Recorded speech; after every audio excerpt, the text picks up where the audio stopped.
The president has ramped up his public attacks against Pope Leo.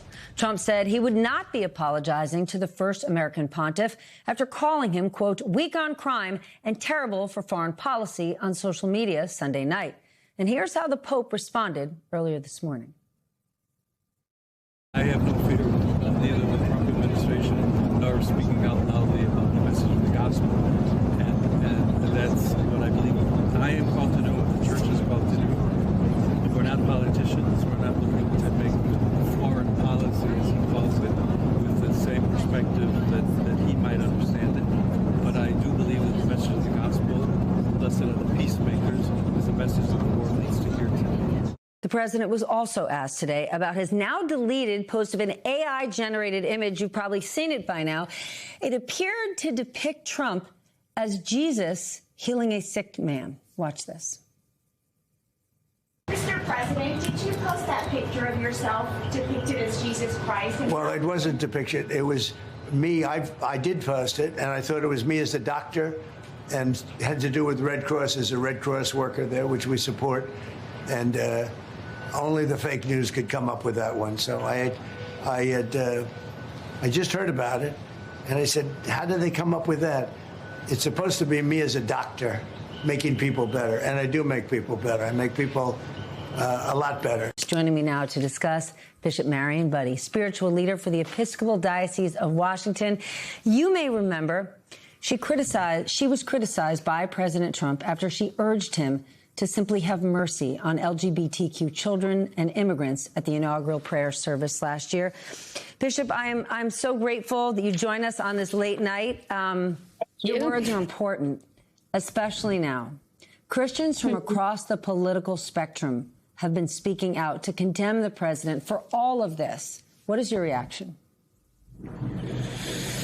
Well, I'm glad we're speaking up. And it's unfortunate when it becomes personalized, so it becomes targeted like the Pope versus Trump. It's actually questions of right and wrong, of how the symbols and the essence of our faith is misappropriated for justifications of violence and other abuses of power. And I think the Pope was very clear in his articulation of something that people have been saying around the world and around the country, that you can have your policies if you want them, but you cannot call them Christian and behave and speak in the ways that you do. The president told CBS News that Pope Leo should stay out of politics. You are no stranger to garnering attention, the attention of this president. How do you see the role of religious leaders in times like this? You know, the definition of politics is really important to get clear. As the Pope said, it's not about dictating policy. It's not about partisan positions.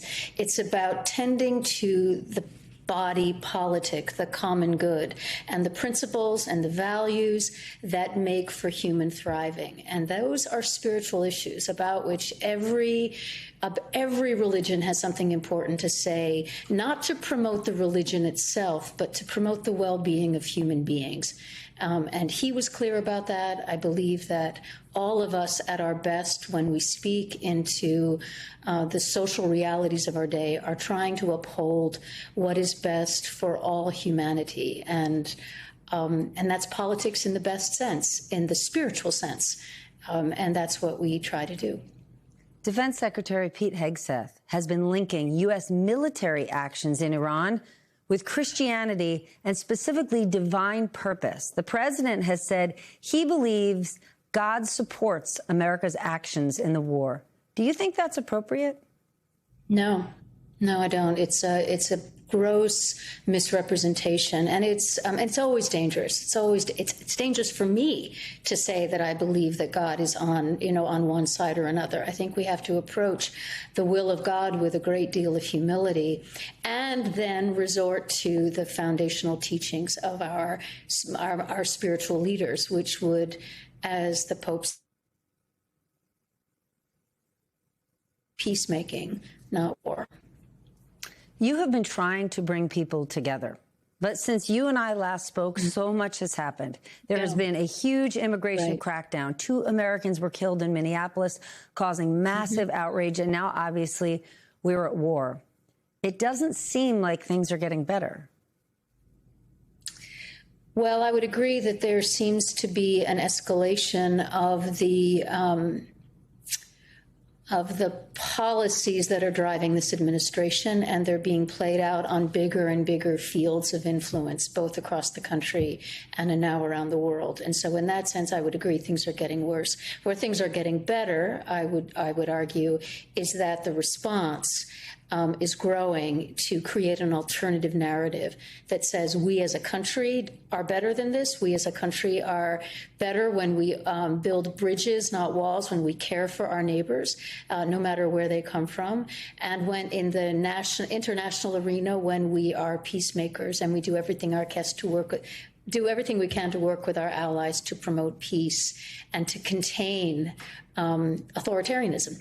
So we have a lot of work to do. We have a lot to address.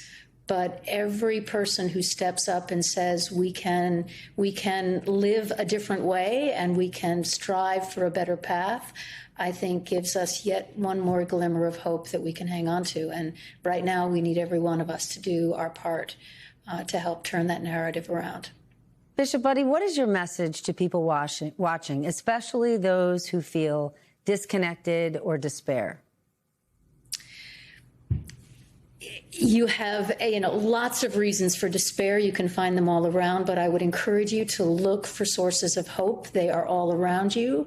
Strive to be among the people, with the people that you admire most. Listen to the voices that give you encouragement. Strive for what is best for yourself and your community, and dare to believe that we can be a nation that is committed to the best of our values and not the worst of our fears.